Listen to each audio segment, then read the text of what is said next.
Los saludo muchachos, muy buenos días, bienvenidos de nuevo a esta clase, a esta sesión de neurociencias y psicología, neuropsicología básicamente.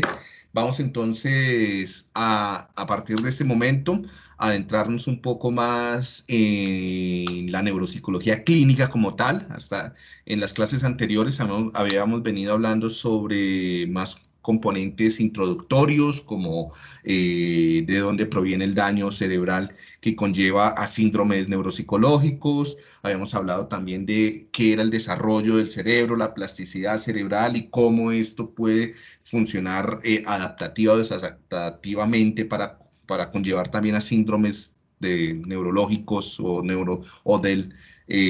neuropsicológicos del desarrollo, ¿sí? O infantiles. Y ahora sí nos vamos a meter de lleno, como tal, a lo que es la neuropsicología clínica, ¿no? Ya con ese contexto. Entonces, el primer paso, o el tema introductorio como tal a los cursos de neuropsicología clínica, uno de los centrales es la evaluación. Y es uno de los temas eh, más importantes porque de ellos va a depender en gran medida tu aproximación al paciente, los resultados que tengas de esta aproximación que haces a tus pacientes y la rehabilitación en general. Además, la evaluación, cómo sea concebida la evaluación, o sea, esto no es solamente una cuestión técnica, ¿no? Muchos creen que no solamente en neuropsicología, sino en psicología en general, que evaluar es un problema técnico, es un problema de saber hacer cosas. Y tal vez tiene que ver con saber hacer cosas, ¿sí? Saber manejar una prueba, ¿sí? Saber, no sé, hacer una tabla, sacar unos puntajes, manipular unos baremos, ¿sí? Tal vez tiene que ver con algo procedimental, pero lo procedimental no es toda la evaluación, es simplemente algo, eh, es incluso secundario, ¿no? O sea, los componentes técnicos de la evaluación neuropsicológica no son difíciles de aprender. Se aprenden incluso si no es necesario tomar un curso de neuropsicología o hacer una especialización o una maestría en neuropsicología para aprender los aspectos técnicos, que es lo que a la mayoría le preocupa, ¿no? Cuando uno dicta principalmente cursos de posgrado y también cuando uno está en pregrado, me acuerdo cuando estaba en pregrado, uno quería aprender a aplicar pruebas. Sí, ay, enséñeme a sacar el CI, enséñeme a sacar el CI. Sacar un coeficiente intelectual es de las cosas más tontas del mundo. O sea, siga el manual. O sea, la parte técnica, ¿no? ¿Cómo aplicar la prueba de cubos? Pues ahí están las instrucciones del manual. Sígalo. ¿Sí? Eso no es lo importante. Aprender a aplicar la prueba de vocabulario, aprender a aplicar una prueba de Rey, aprender a hacer una curva de memoria.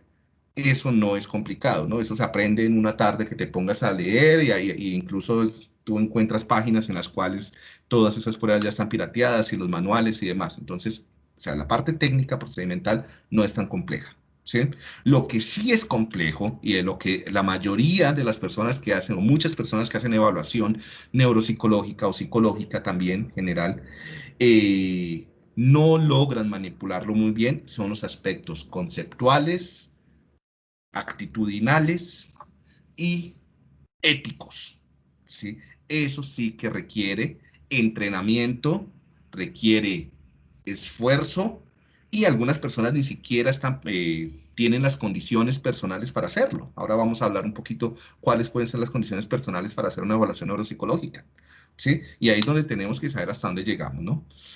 Sí, yo creo que incluso en algún momento la psicología del mundo, en Colombia en particular, debería reflexionar sobre esto y formar personas técnicas para aplicar pruebas. Eso no es hacer evaluación, eso es aplicar pruebas, ¿sí? Como para selección de personal. Eso no tiene mayor misterio. Hay personas que si les gusta hacer eso y quieren entrenarse en eso, como lo hacen, digamos, los técnicos dentales o técnicos en otras ramas. Se pueden entrenar y ayudar a los profesionales que deben tener las otras habilidades que no se adquieren tan fácilmente. Sí, que las vamos a abordar en un momento. Entonces, quería hacer esa introducción porque esto es uno de los temas esenciales transversal, la evaluación a la psicología y en especial a la neuropsicología clínica, ¿cierto? Pero entonces de entrada les digo, evaluar no es aplicar una prueba ni sacar un puntaje. ¿Listo? ¿Algún comentario sobre esto? Bien, entonces, antes de comenzar y con esta introducción, quisiera hacer 3 preguntas para que ustedes participaran. Entonces, la primera, ¿qué es la evaluación neuropsicológica? La segunda, eh, ¿qué es un instrumento de evaluación neuropsicológica? ¿Sí? Mm, y la tercera, ¿cómo se hace la evaluación neuropsicológica? A ver, ¿ustedes qué creen? Cuéntame, Sara. Sí, sí, está escuchando. Perdón, es que tenía tapada la cámara. No, La evaluación neuropsicológica es una evaluación que permite como analizar el estado cognitivo de un individuo después de haber tenido algún tipo de haber tenido algún tipo de accidente, haber tenido algún tipo de efectos en su cerebro, que puede darse en momentos variables a través del tiempo, de acuerdo con las características de lo que le pasó al sujeto, de quién se la está aplicando y las características del sujeto. Entonces puede darse, por ejemplo, dependiendo si se está aplicando para evaluar un tumor y después de la remoción del tumor, para ver si se está evaluando como tal los procesos después de una terapia, o para evaluar los daños que se hayan generado por una CB o por una prueba o en un tipo de demencia. claro que sí, claro. Pero yo entonces haría acá 2 como precisiones importantes a tu definición, que es muy completa y muy interesante, ¿sí, Sara? Y es, la primera, que no solamente se tienen en cuenta aspectos cognitivos o cognoscitivos, también es importante, aunque, o sea, esos yo creo que son de los vicios que hay que ir superando en neuropsicología, y es que solamente es muy enfocada en lo cognitivo, ¿no? Entonces, no olvides que también es importante lo social y lo emocional, ¿sí? Entonces, debemos también tener en cuenta aspectos socioemocionales, familiares, que pueden ser ocupacionales, que pueden ser relevantes. La segunda es que no siempre tiene como objetivo detectar una alteración, o no siempre se hace en el contexto de alteraciones cerebrales, ¿sí? Claro, en un grueso de las evaluaciones neuropsicológicas, la mayor parte se hacen en el contexto de daño cerebral, pero no siempre, ¿sí? No siempre, muchas veces simplemente se hace como profilácticamente, ¿no? Para detectar si hay para ver si estamos funcionando bien, se puede hacer como un perfil profesional para un cargo, se puede hacer para mejorar el rendimiento deportivo, se puede hacer con objetivos, ¿sí? Entonces pueden haber otros objetivos más allá de detectar el daño el impacto funcional del daño cerebral, ¿sí? Entonces, simplemente eso, para también alejarnos del imaginario de que la neuropsicología clínica o la neuropsicología en general es solo daño cerebral, ¿sí? Que eso, pues, con como cosas de más atrás. Muy bien, gracias, Sara. Laura, cuéntame. Ya me veo, creo que sí. No, pues quería solo decir que la evaluación neuropsicológica son como más como pruebas que están Los diseñadas como, instrumentos. sí, exacto, instrumentos como para medir una función. Es que ya me da miedo como decir función psicológica porque ya no, pero o sea, como que tengo en mi Ah, mente todavía que son funciones psicológicas. entendemos. Sí, las funciones psicológicas y pues que está vinculada de pronto con alguna vía pues cerebral. Y pues me acuerdo que cuando yo iba a entrar al jardín, uno de los requerimientos era pues que me hicieran una evaluación neuropsicológica. Entonces, pues ahí tampoco es como para hacer énfasis en lo que decías, que no solo es como para medir, para saber como si hay algún daño y eso, sino porque era como un requisito que me pedían a mí para seguir mi vida pues educativa, ¿no? Sí, Y para hacer, planificar, sí. Exactamente, fines educativos, tampoco lo mencioné. Muy bien, Laura. Entonces puedes cambiar la palabra función por constructo. ¿Sí? Te doy esa opción. Entonces, en realidad, y ahí nos vamos volviendo un poco más técnicos. Entonces, en realidad lo que hacen los instrumentos es darme información sobre el comportamiento de la persona. En últimas, tú lo que estás evaluando, tú lo que estás observando es la conducta, porque tú no tienes ni visión de rayos X para ver el hueso o de resonancia magnética para mirar la estructura cerebral, ¿no? Y tampoco nos interesa eso porque una de las reglas más importantes de aquí en adelante es que la estructura cerebral no refleja la función cognitiva o la conducta. Puede llegar a estar relacionada, pero la relación no es directa, no hay una correlación uno a uno. O sea, yo no puedo decir siempre que hay un daño acá voy a tener este resultado funcional, ¿no? No. O sea, porque depende de cómo tú organizaste tu cerebro o cómo en tu vida se organizó tu cerebro a lo largo de tu desarrollo, en base a tu familia, tu cultura, tus genes, todo lo que hemos visto, ¿no? Entonces, las pruebas o los instrumentos en general, porque pueden no ser pruebas, te permiten tener información para comparar el comportamiento de una persona con respecto a lo esperado para su población, su edad y otras variables socioculturales, sociodemográficas. ¿Sí? O sea, tú con ese instrumento lo que haces es tener un marco de referencia de la conducta de esa persona con respecto a otras. ¿Sí? Y por lo general, ahí vamos a entrar con lo de la especificidad de eso, esa conducta también te permite entender la conducta con base en constructos o teorías, ¿sí? O sea, los constructos están en función de las teorías. Entonces, eso es importante. Y tú lo dijiste muy bien, no existen las funciones psicológicas. O sea, dentro del cerebro no hay nada tal, no hay algo llamado memoria, atención, funciones. Eso no está dentro del cerebro. Eso no está en ninguna parte del mundo. Lo que hacen las personas es actuar, relacionarse, resolver problemas, ¿sí? Manipular objetos. Claro, nosotros como psicólogos o neuropsicólogos usamos teorías que tienen constructos, es decir, conceptos convencionales que me permiten explicar, dar cuenta, predecir ese comportamiento, ¿sí? Pero entonces, la memoria, atención y lenguaje son conceptos en los que miles o millones de personas estamos de acuerdo, que se ajustan muy bien o que tienen un rol funcional muy bueno para explicar, comprender, predecir, organizar mi percepción del comportamiento del otro.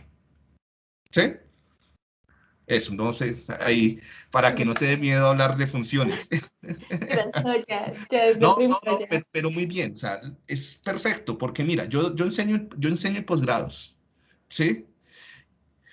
Y los profesores, los psicólogos, sí, que están haciendo maestrías, incluso doctorados, especializaciones, siguen pensando, porque estamos tan metidos en el paradigma del procesamiento de información, ¿sí? De la metáfora, ¿no? Que dentro del cerebro hay algo llamado memoria y que eso es una función que como que viene desde los genes y se construye ahí, ¿sí?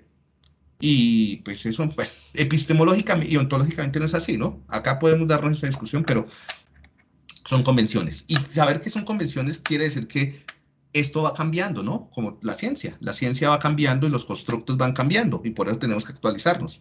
Como se concibe la memoria hoy es diferente a como se concebía hace 30 años. Como se concibe el lenguaje hoy es diferente a como se concebía hace 100 años.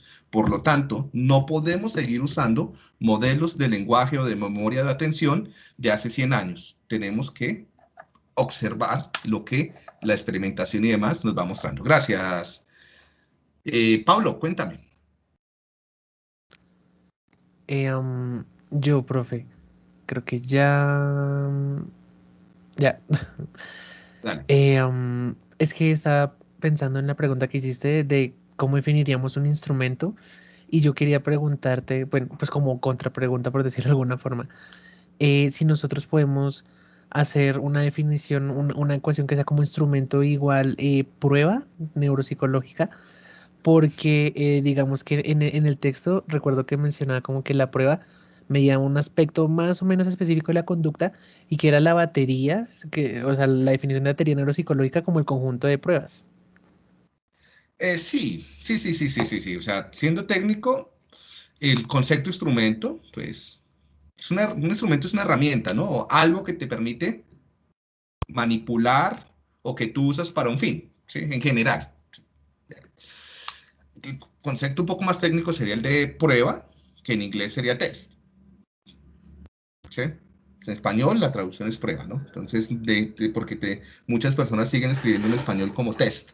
Entonces queda una mezcolanza de idiomas ahí. Entonces, pruebas.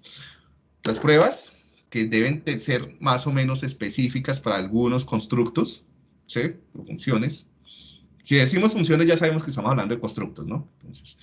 Entonces tú usas, de acuerdo al objetivo de tu evaluación, al caso en particular, a la edad en particular, tú reúnes un conjunto de estas pruebas, que también las podemos llamar instrumentos, o sea, porque te permiten hacer algo, ¿sí?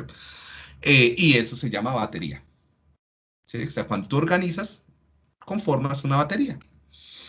Hay baterías que ya vienen preconfiguradas o ordenadas, por ejemplo, la batería, la ENI, ¿sí? Que es una batería para evaluación neuropsicológica infantil, ¿sí? Luria, Barcelona. Entonces son muchas pruebas organizadas, ¿vale? Que tienen como algunos fines. Baterías de afasias, baterías de bueno, funciones ejecutivas. Listo. Cuéntame, Gracias, profe. a ti, Daniel López. Sí, profe, no, pues iba a agregar que el examen neuropsicológico principalmente es un examen, pues pretende establecer un diagnóstico sintomático, como la presencia o no de fallas o de síndromes, sobre todo neuropsicológicos, neurológicos, y que una prueba pues, nos permite evaluar como un área en específico o un atributo en específico de un sujeto, y también pues, nos permite compararlo o a él mismo a través del tiempo, como en diferentes aplicaciones de cómo va la evolución del paciente, o con otros sujetos. También pues las pruebas, digamos, se supone que deberían estar normalizadas y nos permitirían establecer como un punto, un corte entre el sujeto que estamos evaluando y la población en general para también establecer pues qué tanto es el daño o si hay daño, ¿no? Sí, sí, sí, ahí mencionas cosas muy importantes, ¿no? Y es la importancia de que las pruebas que usamos, o sea, si vamos a compararlo con el resto de personas de la cultura o de donde él proviene, ¿sí? Deberían estar normalizadas por esa cultura, pero eso es un ideal, ¿no? Tenemos que tener muy cuidado. Ahí entra uno también en cuestiones metodológicas y conceptuales grandes, ¿no? Y es hasta qué punto se puede normalizar una prueba, ¿sí? Porque hay dentro de las digamos, se normalizan para países, pero dentro de los mismos países hay diferencias en funcionamiento cognitivo grandes, ¿sí? Bueno, yo Con las sé que esto culturas puede, indígenas, también hablaban de las culturas indígenas, por por ejemplo, ejemplo, en Colombia.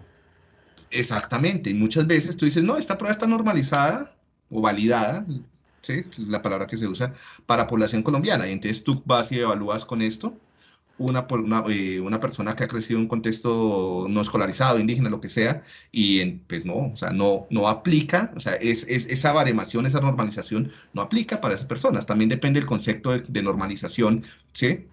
Que está ajustado como a la idea de qué es normal y qué no es normal. En este caso, la normalización o la norma es una norma estadística, es lo que la mayoría tiene y se ajusta a una curva normal, que es la campana de Gauss, ¿sí? Que no es lo mismo que la norma funcional o no, norma social o la norma cultural, que es lo que es bien visto y mal visto, ¿sí?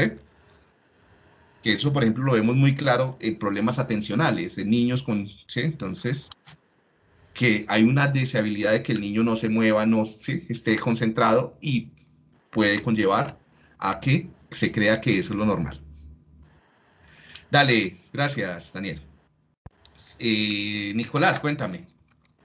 Buenos días. Buenos días. Tengo una pregunta en torno a pues, justo lo que estabas hablando ahorita, como todo lo relacionado con las nociones de inteligencia y memoria, y es el evaluador, dependiendo de la literatura en la que se establezca, ¿es el que le da el peso o la definición, por así decirlo, o es un término que se tiene que resignificar globalmente?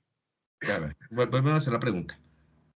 Lo que no entiendo es si, por ejemplo, cuando nos establecemos en algo como memoria, que dijiste que ya es un término que de cierta manera tiene que dejar un par de valores que ya no aplican hoy en día, ¿eso es decisión del evaluador en base a, por ejemplo, la No, literatura en la que se... Perdón. No, eso no es una decisión del evaluador. Ok. Esto es cultural y político. ¿Sí? La ciencia es una institución política también. ¿Sí? Y es un proceso sociocultural, histórico. ¿Sí? Los cambios no son tan arbitrarios, no es que tú puedas decir, no, para mí la memoria es otra cosa, entonces, porque resulta que tú cuando haces esa evaluación, tú tienes que primero socializarla y hablar con otras personas. Y si tu idea solamente es tuya, pues la evaluación que tú haces no va a ser convencional, porque no se ajusta a los estándares o a los criterios que tienen otras personas. En esa medida es algo institucionalizado, ¿sí? ¿Y quién generan los valores, los estándares dentro de esas instituciones sociales que son las científicas o las agremiaciones profesionales? ¿Sí? Pues hay aspectos políticos en gran medida, ¿no? De poder, que son quiénes son las personas que más tienen poder dentro de la institución científica para decir qué es y qué no es la memoria, por ejemplo. Pues los editores de las revistas, los investigadores que son invitados a la mayoría de las conferencias, los profesores dentro de las aulas. O sea, por ejemplo, acá yo estoy ejerciendo un ejercicio de poder transmitiendo un conocimiento que yo creo que es válido, ¿sí? El problema es que yo les transmita algo que no se ajusta a lo que las demás personas o el medio considera válido, ¿sí?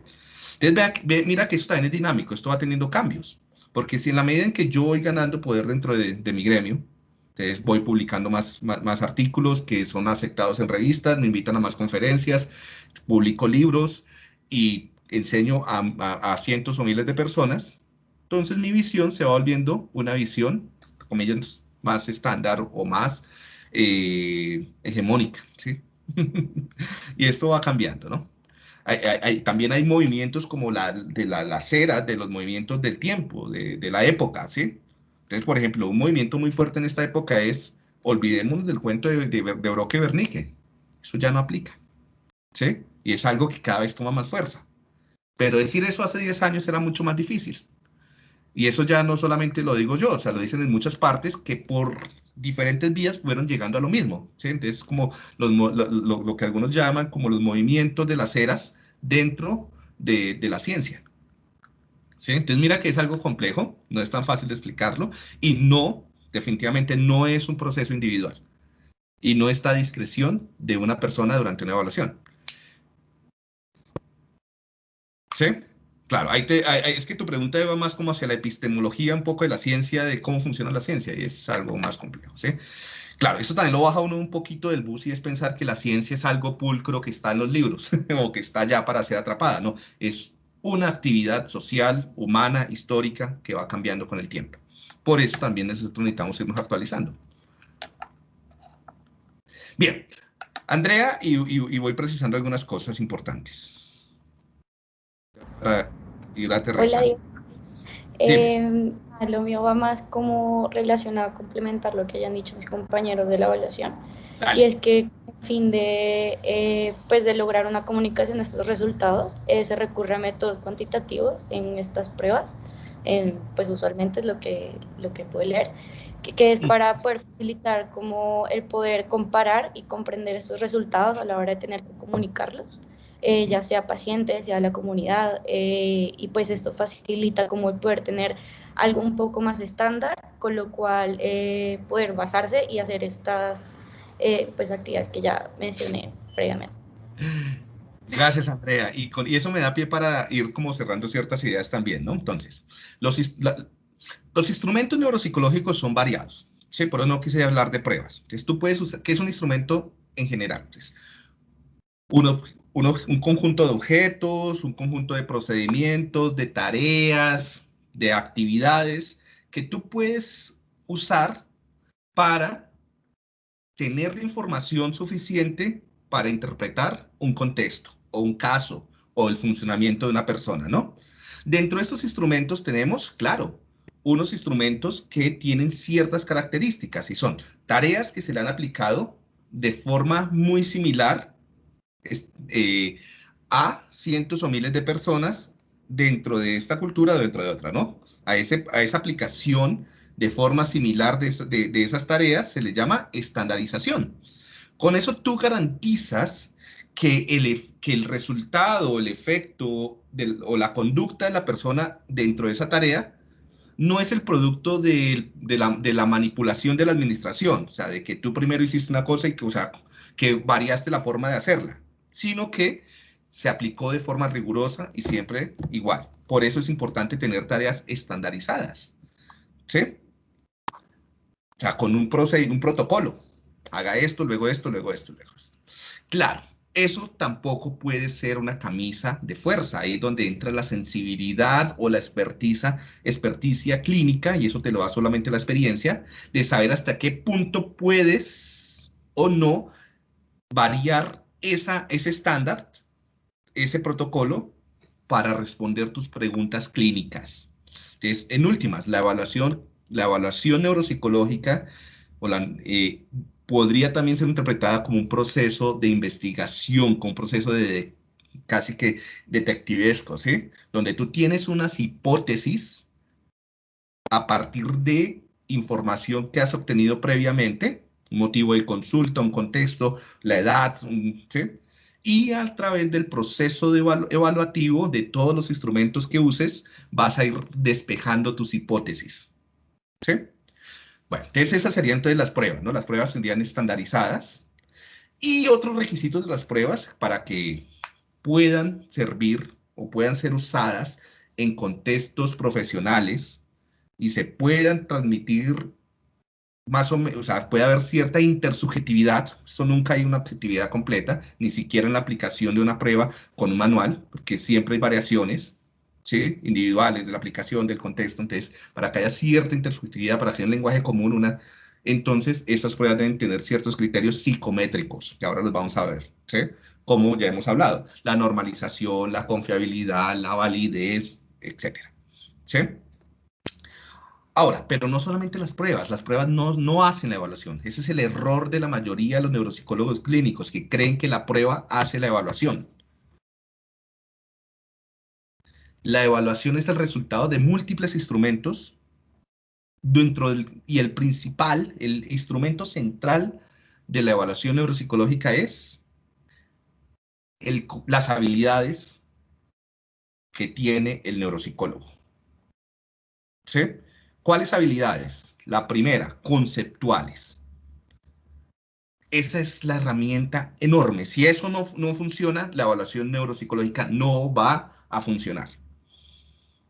Porque tú lo dijiste que era un proceso cuantitativo. La parte cuantitativa es minúscula dentro de la evaluación neuropsicológica.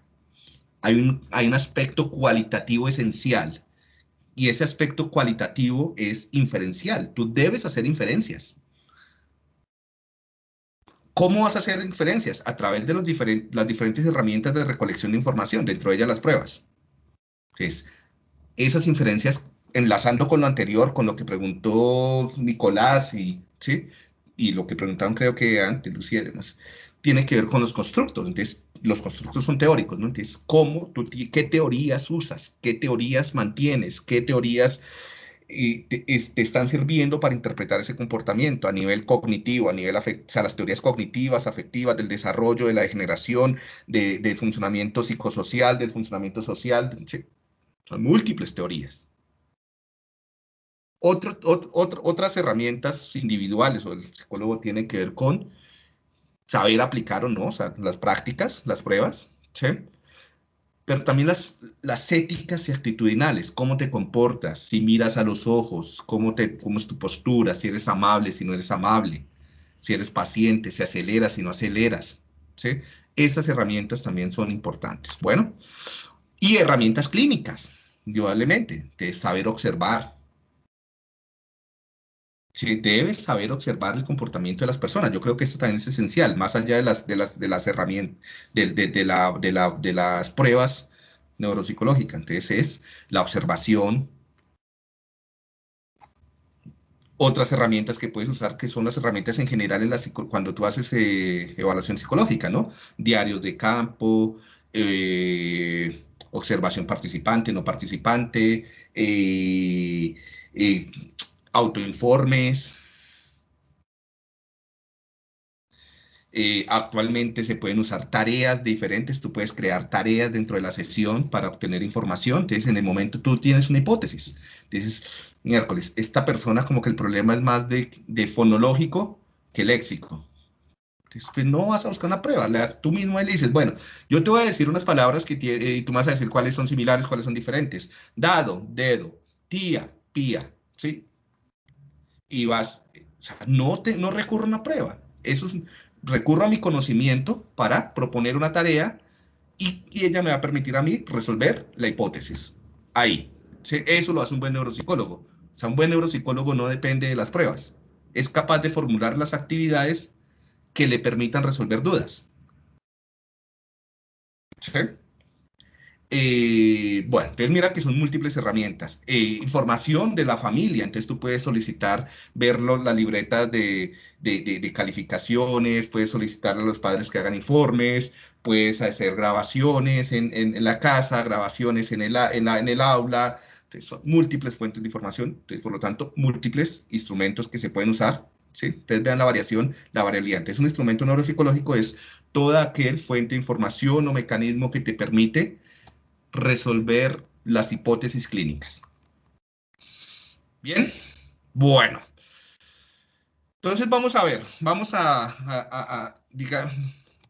digamos que esta fue la introducción a la evaluación neuropsicológica, aspectos conceptuales y epistemológicos previos. Voy a detener acá para hacer el video.